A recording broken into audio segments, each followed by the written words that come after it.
하나님의 말씀 봉독해 주시도록 하겠습니다. 고린도서 13장 5절 말씀. 너희는 믿음 안에 있는가? 너희 자신을 시험하고 너희 자신을 확증하라.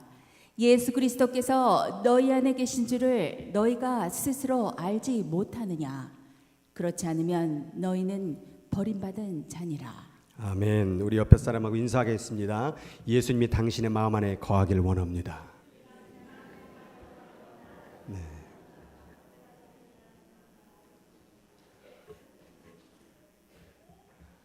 지금까지 우리 회복 시리즈로 말씀을 계속해서 나누었습니다.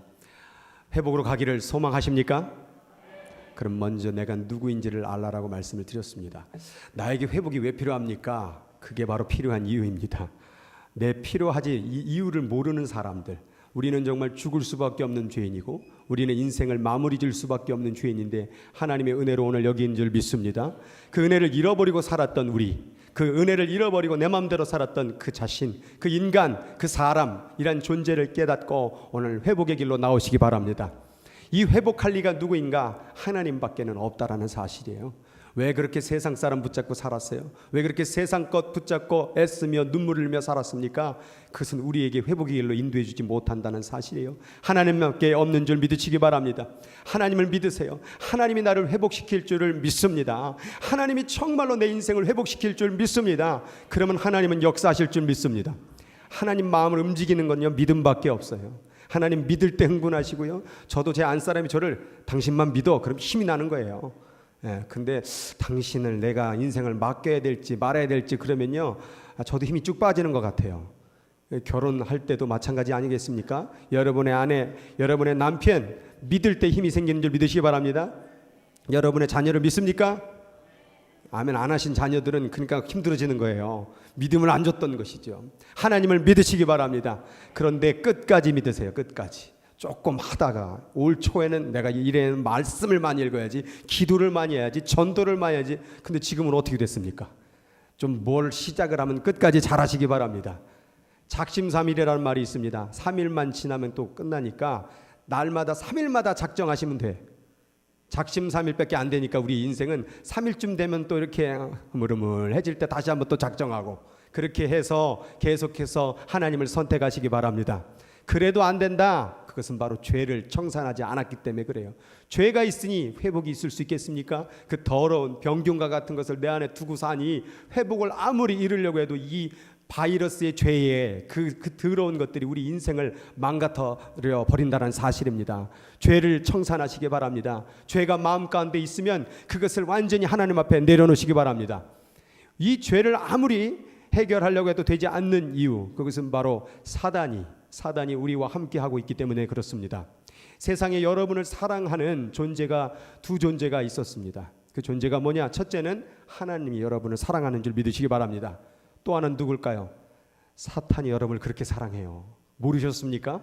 날마다 찾아옵니다. 매 시간 매 순간마다, 내가 말할 때마다, 내가 멍하니 있을 때마다 사단은 너무나도, 사단이 여러분을 이처럼 사랑하사 자기의 귀신과 마귀와 모든 것을 우리에게 주셨으니 이는 저를 사랑하는 자마다 멸망하고 인생을 끝나게 되리라. 그런 말씀이 있어요. 사단이 여러분을 사랑합니다. 그걸 안다면 여러분들이 사단을 대적해야 될 줄 믿습니다. 그 사단을 대적한 비어진 마음 가운데 우리는 이제 성령이 들어와야 돼요. 성령으로 회복이 이루어지는 것이죠. 아무리 노력하고 애써도 되는 것이 없습니다. 여러분이 기도하고 여러분이 예배하고 여러분이 말씀 읽는 거, 여러분이 힘으로 하는 신앙생활 아무런 도움이 되지 않습니다. 이 모든 것은 성령이 일할 수 있도록, 하나님이 일할 수 있도록 하기 위해서 우리가 기도하는 것이며, 하나님이 일할 수 있도록 예배하는 것이며, 하나님이 일할 수 있도록 말씀을 읽는 것이며 기도하는 것이란 얘기예요. 그러니 내가 기도했다고 해서 회복이 되는 게 아니라 기도해서 성령님이 일하실 수 있도록, 그 기도는 진실한 기도, 그 기도는 믿음의 기도, 그 기도는 사랑의 기도를 드릴 때 성령이 일하시기 시작하는 거예요. 아이고, 내 삶 가운데 성령님이 일 안 하시는 것 같은데요. 그건 바리새인처럼 가식으로 보여지기 위해서 형식적으로 신앙생활 했기 때문에 그런 것입니다. 진심으로 기도해 보십시오. 진심으로 말씀을 대해 보십시오. 성령께서 일하실 줄 믿습니다. 이제 성령이 우리에게 임했습니다. 충만합니다. 은혜가 넘쳤습니다. 회복이 일어났습니다. 때때로 병치유도 일어났고 인생도 풀렸습니다. 그런데 문제가 있어요. 그거 갖고 뭐 할 거예요 이제는? 이제 우리 신앙이 나만 잘 먹고 잘 사는 인생이 아니라 누구 좀 살려보자. 옛말에 우리들 그런 말 있죠. 공부해서 남 주냐고. 얘 좀 주세요 공부해서. 우리 한국 사람들 공부해서 남 주냐고 해서 자기만 공부해서 자기만 잘 되려고 그러죠. 그러나 성경은 공부해서 남 줘야 돼요. 공부해서 다른 사람 도움을 줘야 돼요. 우리가 열심히 살아서 누군가를 살려야 되는 거예요. 성령 받았습니까? 은사가 있습니까? 기적이 일어났습니까? 올 한 해 가운데 은혜가 큽니까? 그럼 다른 사람 살리시기 바랍니다. 내가 다른 사람을 살리는 것을 멈추면 성령도 멈추십니다. 내가 너에게 성령을 왜 줬는데? 내가 너를 회복을 왜 줬는데? 내가 너의 물질의 풍요함을 왜 줬는데? 내가 권력에, 내가 명예에, 내가 인생을 내가 왜 풀어줬는데? 그건 누군가를 살리라는 그 얘기예요. 늘상 얘기하지만 우리가 살아있는, 지금도 살아있는 목적은 누군가를 살리기 위함이다. 지금 빨리 천국 가면 얼마나 좋습니까? 그렇잖아요. 그러지 않습니까? 가기 싫으신가 봐요. 이 험한 세상, 광야 같은 세상, 그 나라 가면 얼마나 행복합니까? 눈물도 없고 고통도 없고 아픔도 없는 그 세상 가고 싶지 않습니까? 한 10분 생긴 것 같습니다. 근데 왜 하나님이 아직도 이 땅에 내려놓는 것 같습니까? 생명 살리라는 거예요. 아직도 하나님을 모르고 사는, 지옥에서 살고 있는 그 억울함과 고통 가운데 사는, 그것을 성령을 통하여 살리라 그 말입니다. 여러분이 가진 모든 것을 통하여 생명을 살릴 때에 회복의 길이 여러분도 이루어지고 그 사람에도 이루어지고 우리 교회도 이루어지고 온 민족으로 이루어질 줄 믿습니다. 오늘 8번째, 이제 회복으로 가는 길, 나의 삶을 평가해 보라는 사실입니다.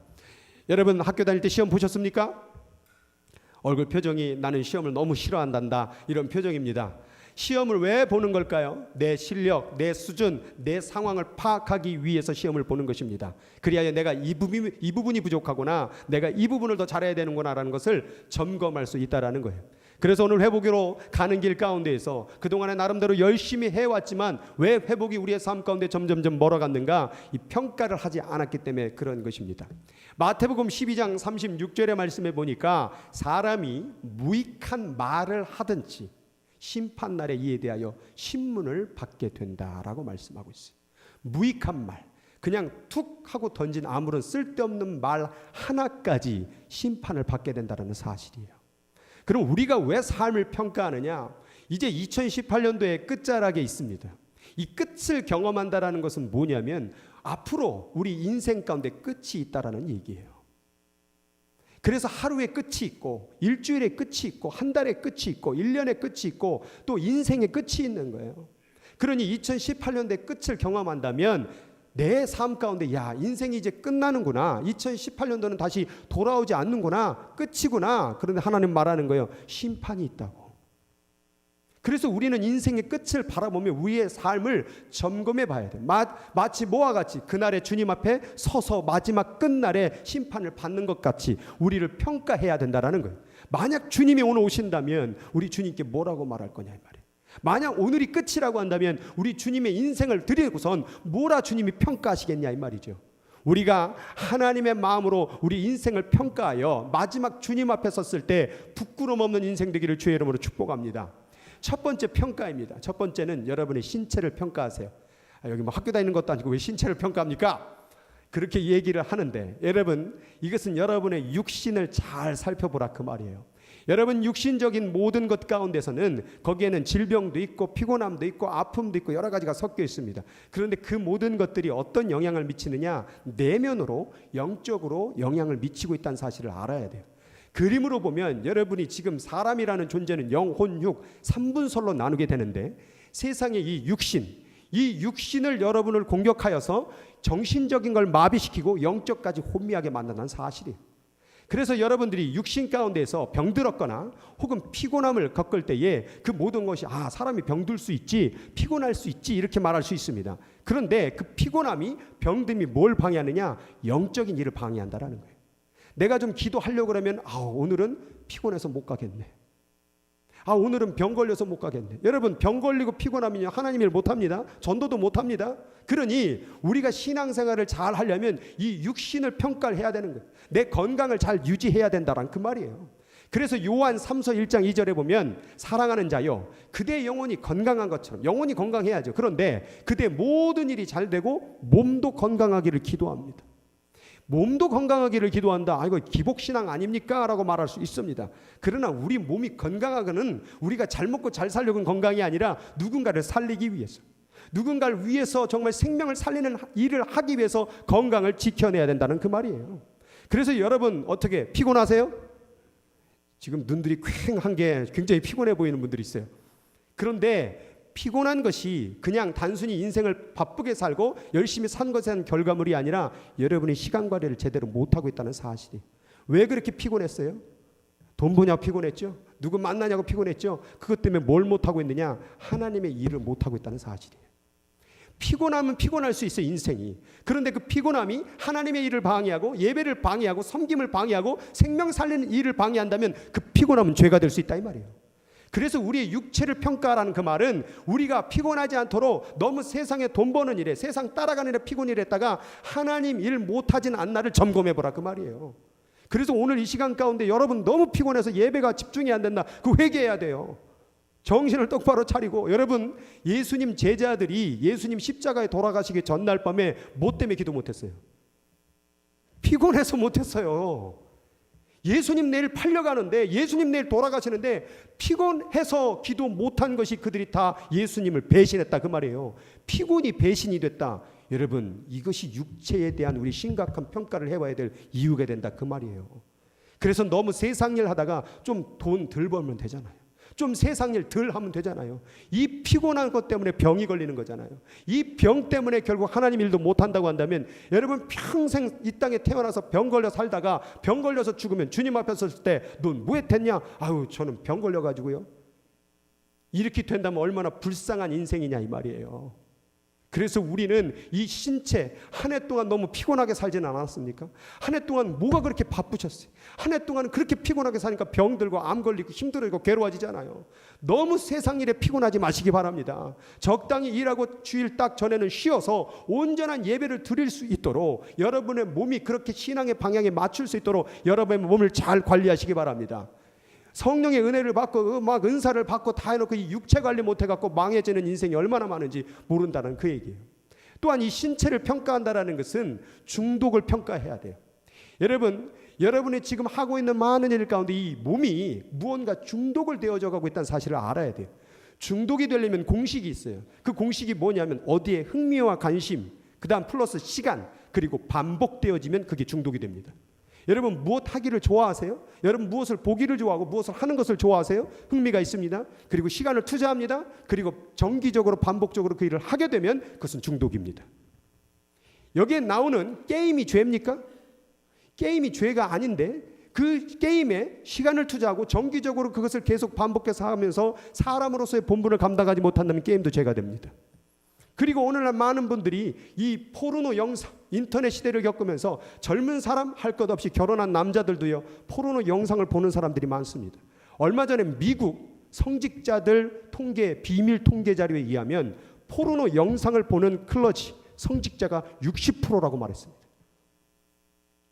성직자가 60%면 여기 있는 남자들은 지금 제가 다 볼 때 걱정스럽습니다. 여러분 남편을 잘 관리하시기 바랍니다.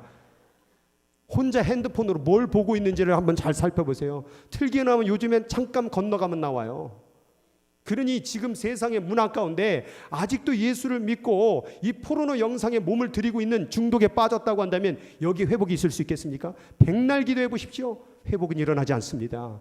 그것에 몸을 주었기 때문에 그런 거예요. 담배, 술 이것은 죄가 아닙니다. 담배, 술로 죄를 보지 마십시오. 아이고 담배 피네, 죄 졌네. 그게 죄가 아닙니다. 담배는 뭡니까?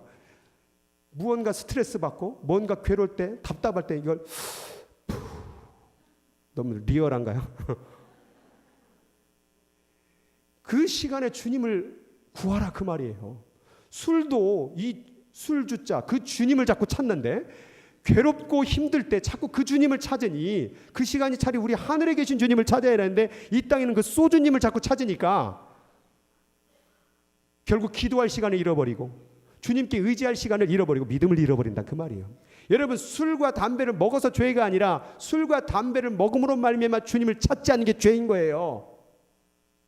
그래서 포르노 영상이나 게임이나 다 마찬가지예요. 마약도 마찬가지예요. 도박도 마찬가지예요. 성도 마찬가지예요. 이것을 통하여서 우리는 주님께로 종이 되는 게 아니라 이 세상의 종이 되어버리고 있다는 사실. 그러니 믿음으로 살지도 않고 성령으로 살지도 않고 말씀으로 살지도 않고 기도도 안 하고, 그러니 마음속에 얼마나 회복이 일어나겠어요? 일어나지 않는 거예요.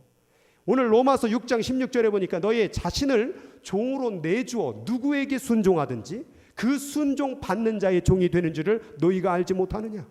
여러분들이 게임에 여러분의 시간, 몸을 투자하면 게임의 종이 되는 것이고, 여러분의 몸을, 눈을 포르노 영상에 거기에 순종하게 되면 거기에 시간을 투자하면 포르노의 종이 되는 것이고, 담배의 종이 되고, 술의 종이 되고, 마약과 도박과 성의 종이 되는 거예요. 우리는 하나님의 종인 줄 믿으시기 바랍니다. 하나님의 종은 하나님께 순종하는 것이지, 이 외 게임과 포르노, 이 인생이라는 것, 여러분, 생명이라는 게 뭐냐면 시간이에요. 시간. 내가 무언가를 시간을 투자한다라는 것은 내 생명을 투자하고 있는 거예요. 그 시간, 1분이라는 생명, 10분이라는 생명, 1시간이라는 생명, 하루라는 생명을 왜 거기다 몸을 내주냐 이 말이에요. 여러분의 생명을 걸 만큼 여기에 그만큼 가치가 있느냐 이 말이에요. 나는 저기는 없는데, 드라마 또 얘기해야 되겠네. 드라마, 우리 권사님들 드라마도 계속 재밌고 궁금해지고 정기적으로 시간을 투자하고 계속 교회 끝나 새벽기도 끝나가서 드라마 보고, 밥 먹고 드라마 보고, 또 오후에 심심하니까 드라마 보고, 저녁에 또 마실 가서 얘기하다가 드라마 얘기하고 또 바로 돌아와서 또 드라마 보고. 이거 중독입니다. 이거 드라마 때문에 주님 잃어버릴 수 있습니다. 드라마 때문에 기도할 시간 잃어버리고, 그렇게 밤잠 안 오니까 또 그냥 1편부터 또 2편 3편 4편 계속 보다가 새벽 시간대까지 기도도 못 나오고. 이건 죄 아니겠습니까? 드라마가 죄가 아니지만 거기에 우리가 중독된 게, 그래서 주님을 잃어버린 게 죄라는 사실을 우리는 기억하고, 우리 신체가, 우리의 몸이 어디다 시간을 투자하고 있는지를 점검하시기 바랍니다. 그걸 점검하지 못하고 평가하지 못하면 계속 중독의 삶으로 살게 된다는 사실이에요. 그래서 에베소서 5장 말씀에 너희가 어떻게 행할지를 자세히 주의하여, 네 몸이 어떻게 행할지를 자세히 주의하여 지혜 없는 자같이 하지 말고 오직 지혜 있는 자같이 하여 세월을 아껴라. 시간을 아껴라. 때가 악하다. 그러므로 어리석은 자가 되지 말고 오직 주의 뜻이 무엇인지를 이해하라.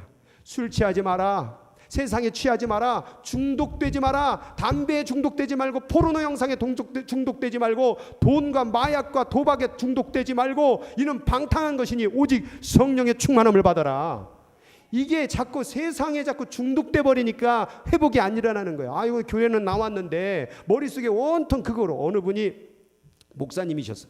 이분이 그냥 얼마나 바둑을 많이 두셨는지 딱 강대상에 서니까 이게 다 성도 머리들이 바둑알로 보이더래. 흰 머리, 검은 머리 이렇게 쫙. 우리가 지금 시간을 투자하는 인생을 볼 때에 뭐에 지금 빠져 있냐 이 말이에요. 여러분들이 정기적으로 하고 있는 그 일, 그거 하나님 영광 돌리는 일이냐 이 말이에요. 그거를 내려놓지 못하면 회복의 역사는 거기서 멈추는 거예요. 성령의 역사하면 뭐합니까? 은혜를 받으면 뭐합니까? 찬양을 드리면 뭐합니까? 집에 가서 또 그러니. 그래서 우리가 이 몸을 점검해야 된다는, 2018년도 동안 뭐 하면서 시간을 보냈어요 도대체? 그 중독의 일을 오늘 내려놓으시기 바랍니다. 그래야 하나님의 놀라운 역사와 회복의 역사가 이루어질 것입니다. 두 번째는 감정의 평가를 해보라는 거예요. 감정의 평가. 2018년도를 바라보며 또 한 주간을 바라보며 여러분 질문을 해보세요. 내 마음 아프진 않으세요? 사람 인생을 살면서 아플 수 있지, 그러나 그것을 지나치지 마세요. 아프면요 기도도 안 나와요. 아프면요 자꾸 짜증나요. 아프면요 자꾸 다른 사람에게 욕설이 나고 불평이 나요. 그래서 이 아픔이라는 것, 마음이 아프다라는 것은 회복의 길을 막는 거라는 거예요. 지쳤는가? 이 마음도 똑같이 회복의 길을 막아요. 너무 지치지 마세요. 아이고 내가 뭐 지치고 싶어서 지쳤나? 여러분들이 지금 거기다 몸을 쏟아 부었기 때문에, 세상에 너무 욕심을 주었기 때문에 그 지친 마음이 생긴 거예요. 그러니 되다가도 안 되고, 그러니까 또 지쳐버리죠. 여러분의 마음을 주님께 드려보세요. 지칠 일 전혀 없습니다. 여러분 마음이 화가 났습니까? 화가 난 것도 여러분 점검하세요. 왜 예배 잘 드리고 가서 왜 화냅니까? 왜 신앙생활 열심히 나고서 왜 화를 냅니까? 저도 목사지만 화를 나게 되면 영성 다 떨어집니다.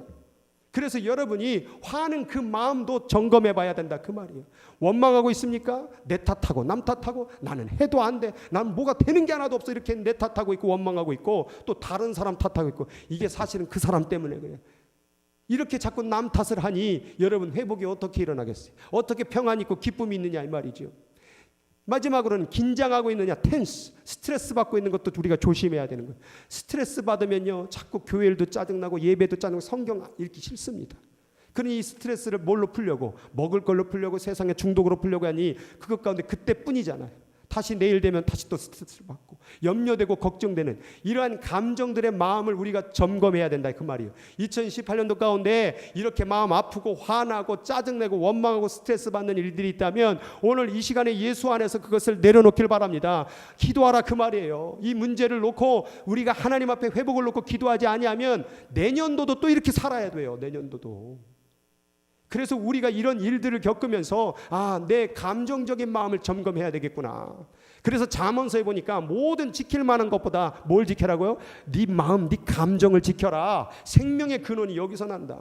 여러분 제가 말씀을 전하고 있지만 여기서 갑자기 분노나 누구를 막 원망하거나 미워하는 마음이 있으면 말씀이 안 나갑니다. 그리고 제가 얘기했잖아요. 안 사람하고 혹시 싸우게 되면 설교 전에 싸우게 되거나 그러게 되면 토요일 날 무조건 죄송합니다 한다고. 왜냐하면 설교가 안 나가요. 그래서 여러분들이 예배 드리는 가운데 오늘도 아침에 오다가 부부싸움 한 분들이요 지난번에 이렇게 그냥 잠깐 얘기했는데 진짜 실제로 부부싸움 오신 분들이 있더라고요. 예배가 드려지냐 이 말이에요. 여러분 미움의 마음, 원망의 마음 감정 컨트롤 못하면요 예배도 안 되고 섬김도 안 되고 일도 안 되고 아무것도 안 돼요. 이건 돈이 있어서 지켜지는 게 아니에요. 하나님께서 지켜주셔야 될 줄 믿습니다. 그래서 감정의 평가를 하는데요 아까 읽었던 게 23절이에요 4장. 그런데 그 위에 있는 상반부와 후반부의 말씀을 보여드려요. 내 아들아 내 말에 주의하여 내 말하는 것에 귀를 기울이라. 그것을 내 눈에서 떠나지 않게 하며 내 마음속을 지키라라고 말해요. 지금 이 솔로몬이 지금 이 읽고 있는 독자들에게 내 아들아라고 말하고 있어요. 그러면 이 감정의 문제를 해결하기 위해서 이 다음 구절이 내 마음을 지키라는 말이거든요. 생명의 근원이 여기서 난다라고. 그러면 지금 이 솔로몬의 해결책은 뭐냐면 너희 안에 말씀이 있어야 된다 그 말이에요. 여기 내 안에 내 말이 있고 내 분노의 말, 내 상처의 말, 내 괴로움의 말이 있으면 우리를 살리지 못합니다. 마음을 지킬 수가 없습니다. 우리 안에 말씀이 있어야 된다 이 말이에요. 그래서 우리가 이 성경의 말씀을 자주 읽어야 돼요. 많은 분들이 지금 마음이 화났고 원망하고 지쳤고 이런 분들은요 대부분 공통점이 있는데 이 말씀을 가까이 하지 않습니다. 여러분들이 아침 저녁으로 날마다 이 말씀을 묵상하는 자들은요 화를 낼 수가 없어요. 하나님의 은혜를 계속 가까이 하는데 하나님의 말씀을 가까이 하는데 왜 이게 화가 납니까? 저도 화가 날 때 보면 말씀을 멀리할 때 화가 나요. 계속 말씀을 읽는데 갑자기 화가 나진 않아요. 어느 순간 이것을 내려놓고 자꾸 세상 일 하려고 그러고 자꾸 뭘 하려고 내 생각대로 살려고 하고 내 좋은 거 찾다 보니까 안 되니까 화나는 거죠. 그래서 참 재밌는 게 여행 가서 제일 많이 싸워요. 왜 좋다고 갔는데 왜 여행 가서 싸웁니까? 그게 바로 말씀 없는 삶, 그냥 인생을 즐기기 위한 삶은 자꾸 싸우게 된다 그 말이에요. 그리고 이 말씀 가운데 또 한 가지 후반부에 나오는 비결책이 뭐냐? 구부러진 말, 삐뚤어진 말 네 입에서 버려라. 여러분의 감정의 일들이요 대부분 어디서부터 올라오느냐? 말 때문에 나와요. 2018년도 나는 한 게 뭐냐? 한 것도 없고 지겨워 죽겠네 이놈의 인생. 그럼 그렇게 가는 거예요 여러분 마음이. 2019년 18년도 참 미운 사람 많고 그 사람 인간이 떠났으면 좋겠고 나는 정말 살기가 싫어. 그러면 그런 감정으로 가는 거예요. 이 입이 그 구부러지고 삐뚤어진 말이 여러분의 인생의 방향을 끌고 간다 그 말이에요. 그러니까 여러분 지금 마음에 있는 마음의 상태 아프고 화나고 원망스럽고 미운 그 모든 것들이 이 입술 때문에 벌어진 현상이라 그 말이에요. 마음 그러니까 그냥 생긴 줄 알죠. 다 여러분의 입술 때문에 생겨진 마음이라 그 말이에요. 어떤 현상을 여러분은 만납니다. 어떤 사건을 문제를 만납니다. 근데 그 입이 뭐라고 말하느냐에 따라서 여러분 마음이 조절된다니까요. 문제가 딱 발생하면 이런 젠장 내 인생은 이 모양 이 꼴이야. 그럼 그렇게 되는 거예요 마음이. 그런데 문제를 딱 맞을 때 이 문제를 통하여 또 하나님이 나에게 주는 말씀이 있구나. 내가 더욱더 하나님께 가까이 가라는 메시지구나. 이 말을 하면 그렇게 간다니까요. 부부싸움 할 때 여러분 감정의 그 흔들림이 어디서부터 많이 일어납니까? 그 말 때문에 일어나는 거예요. 그 삐뚤어지고 구부러진 말 때문에 다른 사람에게 상처를 주고 아픔을 주고 뒤 흔들어는 감정이 만들어졌다 그 말이에요. 그러니 2018년도의 마지막 끝자락에서 내 감정이 이렇게 된 이유가 뭐냐? 그 구부러지고 삐뚤어진 말 때문에 그런 거예요. 누군가의 그 구부러지고 삐뚤어진 말, 내 입에서 나오는 그 구부러지고 삐뚤어진 말 때문에 내가 오늘 감사가 없는 거예요. 답답한 거예요. 화가 나 있는 거예요. 그 구부러진 삐뚤어진 말을 오늘 예수 안에서 내려놓길 바랍니다. 그래서 좌로나 우로나 치우치지 말고 네 발을 그 구부러지고 삐뚤어진 말을 따라가지 말고 악에서 떠나 말씀 가운데 따라가라, 그 말이에요. 여호와는 나의 목자시니 내가 부족함이 없으리로다. 그럼 여호와의 목자 대신 붙잡고 가면 되는 거예요. 여호와는 나의 목자가 아니고 그냥 미움이 원망이 내 인생 가운데 만연하도다. 그럼 그거 붙잡고 가면 그 마음이 그렇게 되는 거예요. 그러니 여러분의 입술이 기도해요. 여러분의 말 한마디가 기도해요. 그래서 운전을 한번 하다가도 갑자기 끼어들었을 때 뭐라고 말해야 돼요? 저런 아이고 욕하면 안 되는데, 저런 망할 놈의 인생 같으니라고. 그게 아니라 얼마나 더 급히 가시려고 더 먼저 가소서, 더 인생 잘 사시옵소서, 하나님 저 영혼을 불쌍히 여겨 주옵소서, 이렇게 기도해 주면 내 마음도 편하고. 근데 욕하면 어때요? 저런 버르장머리 같은 일, 이렇게 얘기를 하면 여러분 마음 편하세요? 그래서 우리들이 이 구부러지고 삐뚤어진 말을 오늘 예수 안에서 완전히 떠나가게 해야 돼요. 그럴 때 여러분의 마음을 지킬 수 있다는 사실입니다. 그래서 이 언어에 대한 것을 야고보서는 이렇게 말합니다. 우리가 말들의 입에 재갈을 물리는 것은 우리에게 순종하게 하려고 그 온몸을 제어하는 것이라. 여러분, 야고보서에서는 이 혀를 가지고 혀를 제어하는 걸 어떤 삶이라 얘기하냐면 순종하는 삶이라고 얘기하는 거예요. 순종은 뭔가 교회를 위하여 세상을 위하여 열심히 일하는 그런 게 순종이 아닙니까? 아니에요. 성경 간단합니다. 네 말부터 조심해. 말을 절제하는 게 순종의 길로 간다라는 거예요. 여러분, 열심히 교회를 하고서는 마지막 끝에 말에 내가 돈이 없나? 내가 왜 이 고생을 내가 해? 그 말 한마디 때문에 지금 순종하고 다 날아가는 거예요. 예배 잘 드리고 내가 이놈의 교회 다시 오나봐라 이러면 그 말 때문에 예배 오늘 다 날아가는 거예요. 그러니 말이 순종의 길인 줄 믿으시기 바랍니다. 여러분의 입으로 통하여 구원에 이르는 것, 입으로 시인하여 구원에 이르느니라.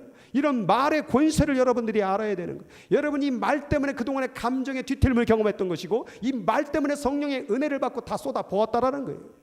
그러니 우리들이 이 말을 경계하지 아니하면, 이 입술의 재갈을 물리하지 아니하면 우리는 순종의 길로 갈 수가 없는 거예요. 그런데 이 말이라는 게 뭐냐? 보라, 얼마나 작은 불이 얼마나 많은 나무를 태우는가. 혀는 곧 불이요. 이게 나만 태우는 게 아니라 내 온몸을 다 불살라버리고 또 다른 사람 인생까지도 불태워버리는 게 말이라는 거예요. 나만 상처 주고 나만 괴롭고 나만 화나는 게 아니라 다른 사람도 화나게 만드는 게 말이라는 거예요. 우리 혀는 지체층에서 온몸을 더럽히고 삶의 수레바퀴를 불사르라는, 삶의 수레바퀴가 뭐예요? 인생 전부를 불태워버리는 게 말이라, 그 말이에요. 말이라. 그 사르는 것이 지옥불에서 난다 이 말이에요. 그러니 이 모든 말의 저주의 불은 어디서부터 왔느냐? 지옥불에서 나는 것처럼 지옥을 만들어버리는 인생, 지옥을 만들어버린 감정, 지옥을 만들어버린 내 신앙생활, 그 모든 것이 어디에 있느냐? 말에 있다는 그 사실이에요. 말을 여러분들이 순종하는 삶으로 가지 못하고 절제하지 못한다면 아무리 은사를 받고 방언을 하고 무슨 병치를 다 경험한다고 할지라도 여러분은 지옥에 사는 거예요. 그래서 이 말을 조심해야 돼요. 말. 구부러진 말, 삐뚤어진 말을 절제할 때에 우리는 하나님 앞에 회복의 길로, 기쁨의 길로 가는 줄 믿으시기 바랍니다. 힘들고 지칠 때 사랑하는 배우자가 여보 힘들 때도 우리 함께 가면 되잖아, 이렇게 가면 얼마나 더 힘이 나겠습니까? 그런데 힘든 어려운 일을 겪을 때에 여보 내가 봤지, 당신 하는 꼴마다 안 되는 거, 그래 내가 어떻게 당신을 믿을 수 있겠어? 그럼 거기서 끝나는 거예요. 부부도 이 말 때문에 교회가 서기도 하고 말 때문에 교회가 무너지기도 한다는 그 사실. 목장도 말 때문에 그러고 말씀도 말로 하고 있다 이 말이에요. 그래서 말씀을 제대로 할 때, 말을 절제할 때 하나님의 역사를 경험할 수도 있고 마귀의 역사를 경험할 수 있다라는 사실입니다. 말을 잘하시기 바랍니다. 구부러진 말, 삐뚤어진 말 다 던져버리시기 바랍니다. 원망과 분노의 말 다 던져버리고 감사와 찬양과 영광의 말만 하는 여기 있는 모든 이 되기를 주의 이름으로 축복합니다. 그게 바로 우리가 살아야 될 순종의 길이라는 그 사실이에요. 이제 세 번째 평가입니다. 관계를, 한 해를 평가하십시오. 관계를 평가할 때 현재, 과거, 미래의 세 가지 질문을 드리겠습니다. 첫 번째 현재의 질문입니다. 내가 지금 관계하고 있는 사람과 평안합니까? 평화합니까? 이 질문은 기독교에서는 단순히요 미워하지 말라의 정도가 아니에요.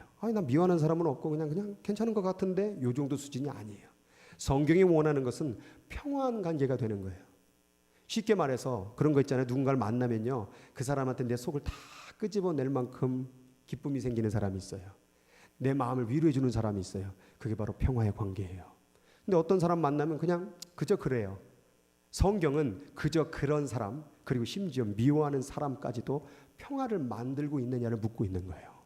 성경의 수준은 그냥 알고 이름만 아는 관계로 지내기를 원하지 않아요. 성경이 원하는 것은 깊은 사랑의 관계, 내면의 관계, 그런 관계로 사람과 유지하기를 바라는데, 올 한 해 동안 그렇게 평화를 나눌 수 있는 관계가 있습니까?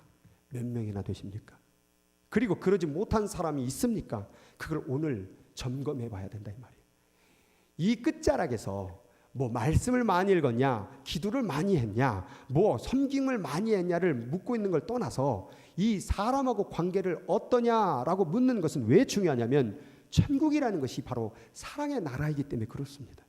천국은 말씀만 읽고 기도해서 가는 나라가 아니라 사랑이 우리 안에 들어오게 해서 그 사랑으로 가는 나라가 바로 천국이라는 거예요.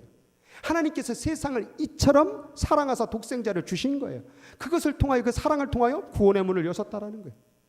그런데 바리새인들은 사랑은 딱 배제하고 뭐만 가지고 갔어요? 금식기도, 말씀 읽는 거, 기도하는 거, 이거 11조 드리는 거로 천국을 추라이했다 이 말이에요. 그것은 율법적 신앙이라는 거예요. 행위적 신앙이라는 거예요. 그러나 성경은 뭐냐? 사랑의 마음으로 간다. 좀 부족해도, 성경을 좀 덜 읽어도, 기도를 많이 못해도, 섬기지 많이 못해도 내게 만나게 해준 사람과 사랑의 관계를 살고 있느냐가 하나님께서 가장 원하시는 거예요. 그래서 우리 과거를 볼 때에 내 마음속에 갈등의 인물을 숙박시키고 있는가? 아직도 10년 전에 여기 한 사람, 15년 전에 여기 한 사람, 그 인간, 그 원수를 여기다 같이 숙박시키고 지내시는 분들이 많아요. 그 인간이 1000km 떨어진 곳에 살고 있는데도 불구하고 아직도 용서하지 못하고 있는 사람들이 얼마나 많은지 몰라요. 그래서 화날 때 갑자기 그 사람 생각나는 거예요. 그 돈 떼먹은 사람이 생각나고 그 인생이 자꾸 생각나는 것이죠. 그거를 숙박시키니 어때요 여러분 마음이? 여러분 마음이 아픈 거예요. 더. 이 사람을 여기다 두고 사니 어떻게 우리 안에 회복이 일어날 수 있고 어떻게 우리가 성령의 은혜를 받을 수가 있겠습니까? 그리고 미래적 질문 가운데 앞으로도 그 사람 절대 용서 안 할 거죠?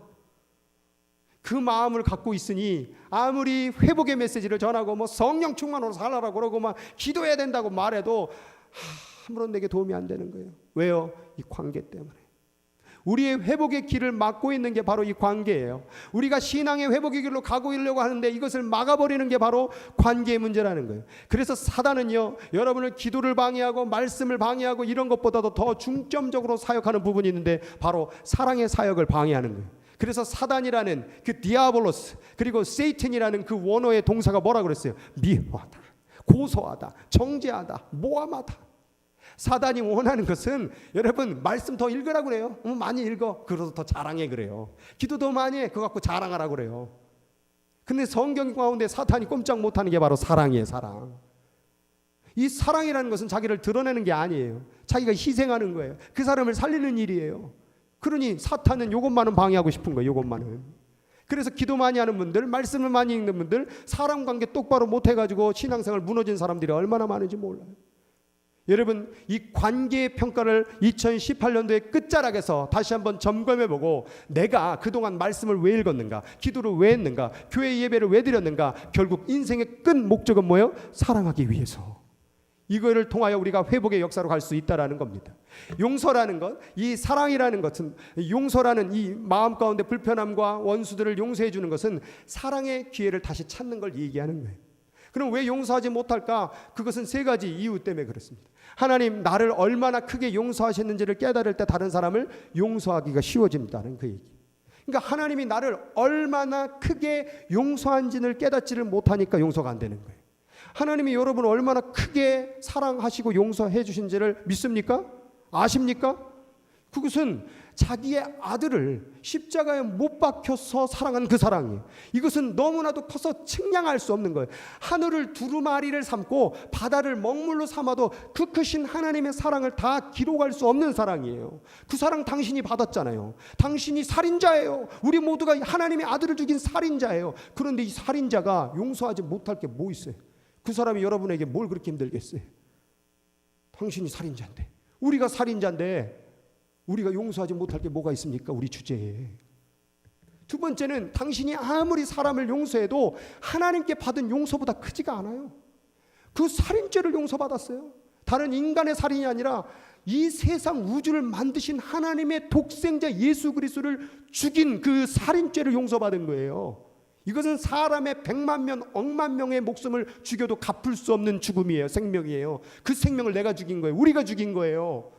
그런데도 용서를 못한다는 것은 그 용서가 하나님 앞에 받은 걸 깨닫지 못하는 것이죠.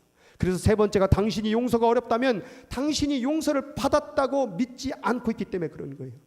그 하나님의 사랑을 믿는다고 한다면 그 관계 소홀히 할 수 있겠습니까? 나도 하나님의 아들을 죽인 죄인인데 내가 왜 그 사람을 미워합니까? 내가 그 사람을 왜 판단합니까? 이 관계 때문에 기도도 안 되고 말씀 오히려 나를 다 망가뜨리는 일을 하고 있는 거예요. 미워해서 사랑하지 않는 것에서 우리가 행복을 느끼고 회복을 느낀다면 하겠지만 이것은 내 삶을 망가뜨리는 일이라는 거예요. 그 사람이 망가지는 게 아니에요. 내가 망가지는 거예요. 내가 망가지는 거예요. 그래서 욥기서에 보면 울분을 터뜨리며 자기 자신을 찢는 사람아라는 표현이 있어요. 누군가에게 분노를 내고 누군가를 미워하는 그것은 자기 자신을 찢어버리는 사람이라는 거예요. 여러분의 살을 찢는 사람은 여러분 스스로가 자살하는 길이라 그 말이에요. 누군가를 원망해 보세요. 여러분 잠이 잘 옵니까? 누군가를 미워해 보세요. 자꾸 예배드릴 때 생각나지 않습니까?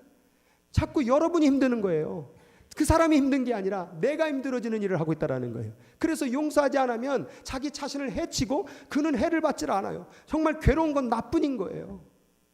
미움의 마음을 가지고 있는 나 회복도 못하고 신앙생활도 못하고 기도도 못하고 말씀도 못 읽고 인생이 너무나도 괴로운 인생을 살고 있는 게 바로 그 미움을 가지고 있는 당신밖에 없잖아요. 그 사람은 잘 먹고 잘 삽니다. 근데 왜 여러분을 죽이는 일을 여러분 스스로 합니까? 오늘 그 관계를 점검해보고 아직도 내 마음 가운데 평화의 관계, 사랑하지 못하는 관계가 있다면 그거 점검하고 고치라는 거예요. 아, 나 고치기 싫은데 그럼 내년에도 또 그 미움 가지고 살았어요. 그러면 또 한숨 나고 그 사람 얼굴 보면 열받고 욕나하고 화나고 기도도 안 되고 말씀도 아무것도 안 되는 인생. 그럼 또 살아야 돼. 2019년도. 오늘이라도 내년에 새로운 회복의 삶, 기쁨의 삶을 겪기를 원한다면 오늘 그거 내려놓으시기 바랍니다. 여러분 마음 가운데 불편한 사람이 있으면요 전화하세요. 얼마 전에도 제가 예전에 정말 한 담임 목사님하고 관계가 좀 멀어진 분이 있었어요. 그분이 사실은 저희 미국 10년의 삶을 다 정리시킨 분이에요. 그냥 너는 한국으로 가버려라. 그걸 왜 목사님이 결정합니까? 제가 가든지 말든지 제가 결정할 문제인데 그냥 스폰서를 끊어버리니까 종교 비자는 스폰서가 끊어지는 순간 돌아가야 돼요. 15일 이내로. 얼마나 미움이 생겼겠습니까? 얼마나 억울했겠습니까? 그런데 저는 정기적으로 그분에게 이메일을 보냈습니다. 목사님을 사랑합니다. 지금도 기도합니다. 그래갖고 끝내 5년 뒤에 만났어요. 그리고 짜장면 사드리고 그리고 같이 식사를 했습니다. 제 마음이 너무나도 편했습니다. 그분은 어떤지 모르겠어요. 그분의 마음이 어떤지 모르지만 그래도 그 자리에 나와주심에 감사하고 그래도 얼마 전에 또 만났습니다. 근데 웃으면서 다 잘 지내고 있지 하면서 아유 목사님도 건강하시죠? 그럼 나도 편하고 그런데 그 수년의 세월 동안 억울함에 그분 미워하고 억울했던 그 시간을 생각해보면 잠도 못 자고 화가 벌떡벌떡 나고 한국에서 하루아침에 사역지를 잃어버리고 세상만한 직장을 잃어버린 거잖아요. 미국의 10년의 삶을 다 정리하고 한국으로 가버린 거잖아요. 그러니 얼마나 답답합니까? 그냥 제 삶은 날마다 애기 끌고 유모차 끌고 가는 삶이잖아요. 그래야 이유식을 착 갈아가지고 이제 너무 집에만 있으면 답답하니까는 이제 온양 신장길로 갑니다. 그러면 그냥 동네 그 할머니들이 아이고 제 애미는 어디 갔는지 몰라 저 양말도 안 시키고 가는 것 좀 봐. 아이고 저 아버지는 뭐 하는 건지 모르겠네. 그럼 그 소리 들으면 얼마나 또 그냥 가슴 아프고 멀쩡한 젊은 나이에 목회 잘하고 있다가 한순간에 그렇게 돼서 유모차 밀면서 그렇게 시장 봐갖고 또 유유식도 그냥 당근하고 뭐 브로콜리하고 잘라가지고 고기 갖고 유유식하고 그렇게 살고 있는 그 모습을 내 스스로 볼 때 얼마나 그것이 누구 때문에 그 사람 때문에 그랬다라는 그 원망으로 몇 년을 살았는지 몰라요. 근데 그것을 내려놓으니까 기도도 더 잘 나오고 성령으로도 역사하고 갈 길이 열려지기 시작하고 여러분 용서해 보세요. 하나님의 역사가, 하나님의 회복의 역사를 경험하게 될 것입니다. 그동안에 하나님의 축복을 여러분이 누리지 못하고 하나님의 회복을 누리지 못하고 감정의 기쁨과 평화를 누리지 못했던 이유는 당신이 그 더러운 미움이라는, 원망이라는, 분노라는 것을 가슴속에 품고 있었기 때문에 그 은혜가 내려놓지 못하는 거예요. 그래서 하나님의 새 은혜는 새 부대에 담는 거예요. 지금 미움과 원망의 그 인생의 부대로는 하나님의 새 은혜를 받을 수가 없다라는 거예요. 새 은혜는 새 부대에 담아야 될 줄 믿으시기 바랍니다. 이전에 2018년도 가운데 못된 말하고 못된 행동하고 미움과 원망으로 살았던 몸은 내어버리고 이제는 하나님의 새로운 마음으로, 새로운 심령으로 은혜를 받아 변화의 삶, 기쁨의 삶, 축복의 해를 경험하는 여러분 되길 바랍니다. 그래서 그걸 내려놓으라는 거예요. 이제 네 번째 평가입니다. 마지막 영성의 평가를 해야 돼요. 고린도후서 13장 5절에 보니까 너희는 믿음 안에 있는가 너희 자신을 시험해보라, 평가해보라. 믿음 안에 있는가? 그동안에 한국 교회가 자꾸 믿습니까? 하면은 아멘 이걸로 믿는 줄 알았어요. 그러니까 믿습니까? 아멘 하고 막 싸우는 거예요. 믿습니까? 아멘은 옌병 막 자꾸 다 싸워버리는 거예요. 그건 믿는 게 아니에요. 보세요. 너희는 믿음 안에 있는가라고 말하고 후반부에 뭐라고 말했습니까? 예수 그리스도께서 너희 안에 계신 줄을 너희가 스스로 알지 못하느냐. 믿음이 뭔지 아세요? 여러분 안에 예수님이 있는 게 믿음이라고 얘기하는 거예요. 세상에서 말하는 트러스트, 뭐 믿음, 너 나 못 믿어, 뭐 오빠 나 그런 얘기 아니에요. 믿음이라는 것은 그 상대방을 내 안에 모시는 삶이 믿음이에요. 그래서 여러분들이 요한복음 15장을 보면 믿어라라고 말하는 것보다 내 안에 거하라. 나도 너희 안에 거하리라. 나는 포도나무고 너희는 가지다. 같이 있어야 된다. 그러니 나를 떠나서 너희가 아무것도 할 수가 없다라고 말해요. 그리고 후반부로 가니까 내가 아버지의 계명을 지켜 그의 사랑 안에 거하는 것 같이. 자, 전반부에 나의 안에 거하라라는 것을 후반부에서는 사랑 안에 거한다라는 표현으로 바꿉니다. 다시 말해서 안에 거한다라는 것은 상대방을 사랑의 대상으로 모신다 그 말이에요. 예수님을 내 안에 모신다라는 것은 예수님을 사랑한다 그 말이에요. 그러면 우리 안에 주님을 모시는 방법은 뭐예요? 주님을 사랑하는 거예요. 그런데 너희도 내 계명을 지키면 내 사랑 안에 거하리라. 계명을 지키면 주님을 안에 모시게 된대요. 그러면 계명이 뭐래요? 내가 너희를 사랑한 것 같이 너희도 서로 사랑하라. 이게 바로 계명이래요. 그럼 지금 이 말씀을 근거로 해서 믿음이라는 게 뭐냐? 주님을 내 안에 사랑으로 모시는 것이다. 그럼 어떻게 하면 내 안에 모시느냐? 계명을 지켜야 된다. 그 계명은 뭐냐? 하나님을 사랑하고 네 이웃을 사랑하는 게 주님을 내 안에 모시는 거라는 거예요. 그러니까 여러분들이 원망하고 미워하면 그것은 무슨 행동이냐? 주님을 내 안에서 내보내는 행동이라는 거예요. 그래서 여러분들이 기도해도 기도비 응답이 안 되는 거예요. 기도해도 답답한 거예요. 저는 기도할 때 항상 마무리를 짓고 나면 마음이 평안합니다. 여러분 근데 기도를 하고 났는데도 아직도 원망의 마음이 있는 분들 이거 지금 기도 온전하게 안 돼요. 왜요? 미움이 있기 때문에 그런 거예요. 원망이 있기 때문에. 사랑이 거하지 않으니 여러분 거기에 거하는 것은 성령의 은혜가 아니라 사단의 은혜가 거하는 거예요. 그래서 우리가 기도의 응답이 되고 회복을 경험하려면 이 사람의 관계, 사랑의 관계 이것을 평가하는 게 바로 영성이라는 거예요. 그래서 영성이라는 것은 원래 뭐냐? 하나님의 성품을 얘기하는 거예요. 하나님의 성품을 품는 게 영성이에요. 영성, 영적인 성품. 그러면 하나님의 성품이 내 안에 들어오려면 뭐예요? 아까 말했듯이 하나님이 내 안에 거고 내가 하나님에 거하는 연합이 필요해요. 그 연합이 뭐냐? 그게 바로 믿음이에요. 그런데 그 연합된 믿음의 모습이 뭐냐? 그게 바로 사랑이에요. 그러면 영성이라는 게 뭐냐? 하나님의 성품을 품는 건데 하나님의 성품은 궁극적으로 뭐예요? 사랑이에요. 그럼 우리가 지금까지 회복을 다 막아냈던 일이 뭐냐면 사랑하지 않았기 때문에, 사랑이 내 안에 있지 않았기 때문에 회복의 길이 다 망가졌던 거예요. 그러면 삶이라는 단어가 있어요. 한국말로. 그 삶의 받침이 리을 미음이에요. 이거를 풀어놓으면 사람이에요. 사람이 삶이에요. 그럼 사람이 뭐냐? 삶이 뭐냐? 인생이 뭐냐? 그것은 하나님의 영성, 하나님의 성품, 그 사랑을 품고 사는 게 사람이야 라고 말하고 있는 거예요. 왜 네가 그동안에 인생의 회복을 경험하지 못하고 인생의 행복을 경험하지 못한 줄 아냐? 사람으로서 살아야 될 일을 하지 않았기 때문에 그랬다면. 사람은 사랑해야 돼. 사랑은 하나님의 성품을 품고 살아야 돼. 근데 네 안에 미움과 저주와 원망과 온갖 악독한 것이 가득하니 어찌 그게 사람이냐 그 말이에요. 너는 사람의 삶을 산 게 아니라 그 말이에요. 그러니 2018년도 살았을 때에 미움만 가득했고 원망만 가득했고 그러니 사람의 미움만 그렇게 가득하니 어찌 우리 속에 행복이 있으냐 이 말이죠. 어찌 우리 기도가 하늘로 올라갈 수 있느냐 이 말이죠. 어찌 우리 예배가 하나님 받으시는 예배가 될 수 있느냐 이 말이죠. 이걸 점검해 보라는 거예요. 이거를 점검하지 못하면 회복은 거기서 멈춰버리는 거예요.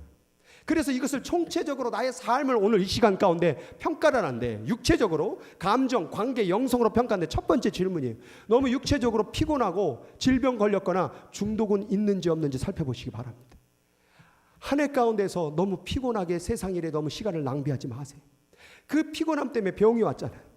그리고 내 몸의 시간이 하나님을 사랑하는 것이 아니라 세상을 사랑하는 중독을 경험하고 있지는 않습니까? 거기에는 회복이 없습니다. 거기엔 축복도 없습니다. 두 번째는 한 해 동안 도대체 무슨 언어를 사용했습니까? 무슨 말을 하고 살았어요? 사랑하는 아내야, 사랑하는 남편에게, 사랑하는 자식들에게 도대체 무슨 말을 하고 살았어요? 한 해 동안 했던 말들을 한번 점검해 보세요. 도대체 무슨 말을 했습니까? 그게 회복과 생명과 정말 성령의 역사와 관련된 말입니까? 아니면 그것은 사단과 관련된 말입니까? 미움과 저주와 불평과 원망의 말을 했다면 그것은 회복으로 하나님께로 가는 길이 아니라 내 인생 내 멋대로 살고자 하는 거예요. 한 해 동안 감정의 상태는 어떠합니까? 아프진 않으세요? 미우진 않으세요? 열받진 않으세요? 분노의 마음이 있지는 않으세요? 그 모든 마음을 지나치지 마세요. 이 마음의 감정이 드는 것은 내가 사랑의 삶을 살지 못했다라는 증거가 바로 여러분의 감정 상태라 그 말이에요. 사랑의 삶을 살아가면 절대 그 마음을 경험할 수가 없는 거예요. 사랑으로 살면 기쁨이 일어납니다. 사랑으로 살면 행복합니다. 그 사람의 정말 섬기고 사랑하며 이 세상에 저에게 어떤 게 가장 기쁘세요? 라고 묻는다고 하면 저는 사랑할 때 기쁩니다라고 말해요. 여러분도 그러지 않습니까? 여러분 사랑 때문에 결혼했고 사랑 때문에 아이를 낳았고, 그런데 왜 힘들어졌습니까? 그런 사랑의 관계들이 깨졌기 때문에 기쁨을, 행복을 잃어버렸던 거예요. 돈을 가져온들, 무슨 세상의 권력을 가진들, 사랑이 없으면 우리가 어떻게 행복해질 수 있냐 이 말이에요. 사람은 사랑해야 살 수 있는 존재라 그 말이에요. 그럼 무엇을 사랑했는가? 이 사람의 사랑의 대상은 사람밖에 없어요. 그런데 사람의 사랑의 대상이 사람인데 사람을 안 사랑하고 게임을 사랑하고 포르노를 사랑하고 엉뚱한 걸 사랑한 거예요. 물건을 사랑하고 인터넷을 사랑한 거예요. 그건 사랑의 대상이 아니에요. 사랑의 대상은 사람밖에 없어요. 뭘 그렇게 사랑하세요? 그러니 거기서 행복을 안 주는 거예요. 사람을 사랑해 보세요. 사람을 사랑하면 행복이 찾아옵니다. 사람을 사랑하면 거기서 평안이 임합니다. 사랑을 하면 내 모든 순간순간이 감사합니다. 근데 사람을 사랑하지 않고 엉뚱한 것을 사랑하니 그 엉뚱한 것이 우리에게 줄 수 있는 건 아무것도 없어요. 중독밖에는. 그리고 다섯 번째 질문은 마무리를 짓고 있는가를 묻고 있어요. 2018년도가 지금 끝자락이에요. 그럼 2018년도를 어떻게 해야 돼요? 끝내야 돼요. 끝내지 않으면 내년에도 또 이어져요. 나는 내년에는 정말 행복한 삶을 살 거야, 축복된 삶을 살 거야. 그러면 저는 물어봐요. 한 해 동안 어떻게 살았는데? 이거 끊어내지 않으면 내년도 똑같이 그렇게 가는 거야. 그렇게 말해요 저는. 그래서 오늘 마무리를 져야 돼요. 하루에 마무리가 있고 1년의 마무리가 있듯이 오늘 끝이 온다면 지금까지 마무리 일 모든 것을 오늘로 끝내시기 바랍니다. 이 마무리에는 부정적인 것과 긍정적인 것이 있는데, 여러분 부정적인 것에는 여러분 원망과 미움과 다툼과 그 모든 시기들의 마음들을 오늘 마무리하시기 바랍니다. 긍정적인 면은 내가 한 해 가운데 이런 일도 있었고 저런 일도 있었고 막 너무나 행복한 일들이 많았다라고 자랑하는 그걸 마무리하세요. 오늘로. 항상 내가 왕년에 어쩌는지 막 10년 전 20년 빨리 마무리하세요. 그거 그만 좀 얘기하세요. 지금 없잖아요 그거. 근데 내가 30년 전에 어떻게 살았는지라, 내가 한국에 있을 때 그만 얘기하세요. 이제 미국 산 지 30년 지났으면 한국 얘기 좀 그만하세요. 이제 여기서 잘 살아야죠. 다 과거에 매여갖고 마무리를 안 지니까 과거의 미움, 과거의 상처, 과거에 잘 나간 거에 빠져가지고 오늘의 행복을 잃어버리는 거예요. 마무리 지시기 바랍니다. 마지막 질문이에요. 올 한 해가 도대체 하나님의 이야기입니까? 나의 이야기입니까? 이 끝자락에서 많은 분들이 이런 말을 해요. 내가 그냥 한 해 동안 얼마나 고생했는 줄 아냐고. 그럼 도대체 누구 얘기하는 거예요? 내 얘기하는 거예요. 그것 좀 하지 마세요. 한 해 눈을 딱 감으면 하나님만 생각나야죠. 내가 얼마나 화나고 열받고 괴로운 인생을 살았는데 그러니까 자꾸 죽는 거예요. 자꾸 우리의 삶이 하나님의 이야기가 채워져야 감사가 나고 기쁨이 나고 영광이 되는데 자꾸 내 힘든 건, 내 괴로운 건, 내 그것만 자꾸 마음속에 올라오니 그러니 행복이 안 온다 그 말이에요. 오늘 내 이야기 마무리 짓고 하나님의 이야기로 사는 한 해가 되길 바랍니다. 주인공이 바뀌어져야 돼요. 여러분의 인생의 주인공은 여러분이 아니라 하나님이십니다. 하나님의 이야기가 될 때 행복이 오고, 하나님의 이야기가 될 때 축복이 오고, 하나님의 이야기가 될 때 은혜가 경험되고 평화가 경험되고 기쁨이 겪어지는 게 되는 거예요. 내 인생 하나님 이야기가 되게 하여 주옵소서. 그게 우리 기도해야 되는 거예요. 그럼 이제 언제 평가하냐? 언제 평가하냐? 오늘 평가하는 건데, 이 평가가 있어요. 하루의 평가가 있어요. 하루의 평가. 하루를 점검해 보세요. 도대체 오늘 하루 무슨 말 하셨어요? 감정의 상태는 어떠세요? 혹시 마음속에 갖지 말아야 될 미움과 아픔과 상처와 분노의 마음 있지는 않으세요?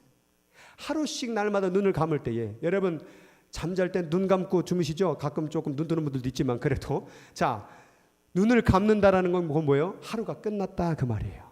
그럼 끝나기 전에 하루를 평가해 보세요. 어떻게 사셨어요? 미움의 마음은 없어요? 언어가 너무 거칠지는 않았어요? 너무 원망하고 남 탓하고 내 탓하고 그러지는 않았어요? 한 주를 또 평가해 보세요. 이번 주 어떻게 사셨어요? 이 주일 예배라는 게요, 한 주를 평가하기 딱 좋은 예배의 시간입니다. 한 주 동안 월, 화, 수, 목, 금 어떻게 사셨어요? 어떤 말 했어요? 어떤 마음 품고 살았어요? 열받으세요? 답답하세요? 그 점검하라 그 말이에요. 그리고 또 한 달을 평가해 보세요. 한 달에 한 번씩 우리는 성찬식을 드릴 때마다 내가 저 예수님의 몸과 예수님의 그 피를 마실 수 있는 자격이 되는가? 한 달 동안 하나님의 은혜가 크구나라는 것을 점검해 보시기 바랍니다. 반년을 점검해 보세요. 상반기 때 어땠어요? 다 처음에는 기도도 열심히 해야지, 막 말씀도 가까이 하지, 섬겨야지 하는데 이게 끝자락 되니까 어떠세요? 지금 또 약간 흔들린들 그러죠. 1년을 평가해 보세요. 내 1년에 2018년도는 도대체 어떤 삶을 살았습니까? 2017년도는 어땠습니까? 2017년도나 2018년도나 별 차이 없다면 2019년도도 별 차이 없을 것입니다. 그래서 5년의 평가를 해보세요. 여러분, 5년의 평가가 왜 중요하냐면요, 5년이라는 게 별로 짧으면 짧지만 길면 길 수 있는 시간인데, 이게 왜 중요하냐면 5년마다 여러분의 인생을 돌아보면요, 전혀 다른 삶을 살고 있다는 걸 경험하게 돼요. 저는 5년 전에 여기 없었습니다. 근데 오늘 여기 있습니다. 5년 뒤는 어떻게 될까요? 여러분 5년 전에 어디 있었습니까? 여러분 우리의 인생이요, 5년씩 한번 돌아보게 되면요, 많은 것들이 바뀌어져 있고, 많은 것 가운데 하나님의 은혜가 있었고, 많은 것 가운데 하나님의 도우심이 있었습니다. 우리가 점검을 안 해봐서 그렇지 그동안의 삶 가운데, 여러분의 인생 가운데 베푸신 하나님의 은혜가 너무나도 큽니다. 그래서 여러분의 시간들을 하루 겪을 때마다, 한 주를 겪을 때, 1년을 겪을 때마다, 1년, 5년을 겪을 때마다 여러분의 인생을 돌아보세요. 그리고 하나님께서 5년 뒤에 어떤 일들을 여러분들이 행할지를 경험해 보시라 그 말이에요. 오늘 제가 말했던 이 4가지의 평가를 가지고 내년을 시작하는 분들은 5년 뒤의 삶을 돌아볼 때 전혀 다른 삶을 살게 될 것입니다. 그런데 오늘 저건 뭘 평가라고 난리야 그렇게 생각하고 사는 분들이요, 내년도 똑같을 것이고 5년 뒤도 똑같을 것이고 계속 그렇게 원망마마다 가는 인생이 될 것입니다.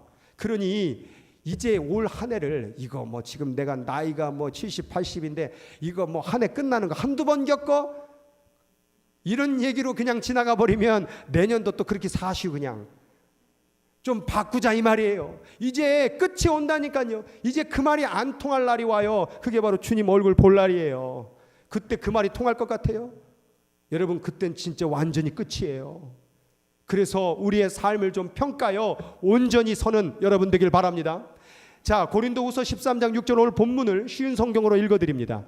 여러분은 자기의 믿음을 제대로 지키고 있는지 스스로 살피고 따져보십시오. 여러분은 예수께서 여러분과 함께 계시다는 것을 깨닫고 계십니까? 만일 깨닫지 못한다면 여러분은 그리스도인으로서 낙제한 것입니다. 평가 가운데에서 여러분들이 알아야 될 게 있어요. 여기서 낙제가 있다는 사실이에요. 개정개혁에는 뭐라고 되어 있냐면 너희는 버리운 자니라. 오늘 2018년도의 평가를 통해서 여러분의 인생을 점검할 수도 있고 수정할 수는 있어요. 그러나 마지막 하나님의 보좌 앞에 섰을 때는 절대로 수정이 없다는 사실을 알아야 돼요. 그때는 그리스도인으로서 낙제, 그리스도인으로 버렸다라는 거예요. 그래서 우리가 날마다 끝을 경험하면서 내가 오늘도 이렇게 끝나면 내 인생을 하나님의 심판의 보좌 앞에 서는 것처럼 점검해야 된다 그 말이에요. 1년을 점검하고 하루하루를 점검하고 5년을 점검하고 내 인생을 살아왔던 사람을 점검하지 못하면 그날의 끝이 왔을 때 우리는 당황하는 거예요. 왜? 준비하지 못했기 때문에. 시험을 볼 때 우리가 무엇을 부족한지를 깨달아요. 점수를 통해서 마찬가지 우리의 신앙을 점검함으로 말미암아 우리가 하나님 앞에 부족하게 뭔지를 깨닫게 된다라 그 말이에요. 그래서 평가가 중요한 거예요. 끝을 맞이하는 여러분들이요, 2018년대 끝자락에서 여러분의 말, 여러분의 생각, 여러분의 행동, 여러분의 인생 사람 관계, 여러분의 감정 상태, 여러분의 육신의 상태, 여러분의 영성 상태 하나하나 다 점검하시기 바랍니다. 예수께서 아까 말씀했습니다. 너희들이 무익한 한마디 한 말까지도 심판대에 서게 되리라. 우리가 그냥 뜻없이 던진 말까지도 다 심판된다면 지금까지 여러분이 가졌던 생각, 말, 감정 모든 것들이 하나님의 심판하면서 하나하나 조목조목 다 따지고 심판받게 된다면 과연 하나님 앞에 설 수 있겠냐 그 말이에요. 그래서 오늘 평가라 그 말이에요. 2018년도의 끝자락에서 두렵고 떨림으로 나 지금 잘하고 있는가? 내 생각으로 그저께 해왔던 대로 하지 말고 내가 지금 제대로 신앙생활하고 있는가? 내 인간관계는 어떤가? 내 마음의 상태는 어떤가? 감정의 상태는 어떤가? 내가 지금 올바른 말을 하고 있는가? 이렇게 점검하여 회개할 부분은 회개하고 버릴 부분은 버리고 그리고 취해야 될 부분은 취하여서 하나님의 은혜를 풍성히 누리는 2019년도 회복의 해를 경험하는 부흥의 해를 경험하는 하나님의 사람들 되기를 주의 이름으로 간절히 축복을 드립니다. 기도하도록 하겠습니다. 오늘 기도할 때에 여러분의 한번 2018년도의 삶을 1월부터 점검해 봅시다. 2017년도 한 해 마무리 때 그렇게 기도하고 시작했지요. 도대체 무슨 말하고 살았어요? 한 해 동안 원망했던 마음, 포기했던 마음, 누군가를 탓했던 마음, 지쳤던 마음들 다 살펴보세요. 왜 그런 거예요? 욕심 부리진 않았어요? 죄 때문에 그러진 않았어요? 여러분 한 해 동안 여러분 몸으로 뭘 했어요 도대체? 여러분 중독되어 있지는 않습니까? 여러분 시간은 생명인데 왜 그 세상 가운데 있는 것들에 여러분의 생명을 바칩니까? 점검하세요. 그리고 이제 그만 내어버리고 멈춥시다. 멈추지 아니하면, 끊어내지 아니하면 내년도 또 오늘과 같이 또 살아가게 될 것입니다. 오늘을 바꾸지 못하면 내일을 바꾸지 못합니다. 오늘의 삶을 보면 내일 어떻게 살지가 대강 다 보입니다. 1년에 지금까지 살았던 삶을 다 보면 내년도 어떻게 살지가 보입니다. 여러분 그냥 내년은 바뀌는 것이 아닙니다. 여러분의 마음이 새 마음을 갖고 새 생각을 가지고 새 은혜를 받아야 내년이 바뀌어지는 것입니다. 내년이 바뀌어지면 5년이 바뀌어지고 5년이 바뀌어지면 10년이 바뀌어지고 10년이 바뀌어지면 남은 인생 전체가 바뀌어지게 되는 것입니다. 오늘 하루를 바꾸면 내일이 바뀌어지게 될 듯이 오늘 바꿉시다. 지금 평가합시다. 지금 결단을 내리고 합심으로 같이 기도할 때에 하나님의 새 은혜를 경험하는 우리 모두가 되기를 간절히 소망합니다. 함께 기도하기를 원합니다. 전능하신 하나님 아버지여, 오늘 아버지 하나님 이 시간 말씀을 들었습니다.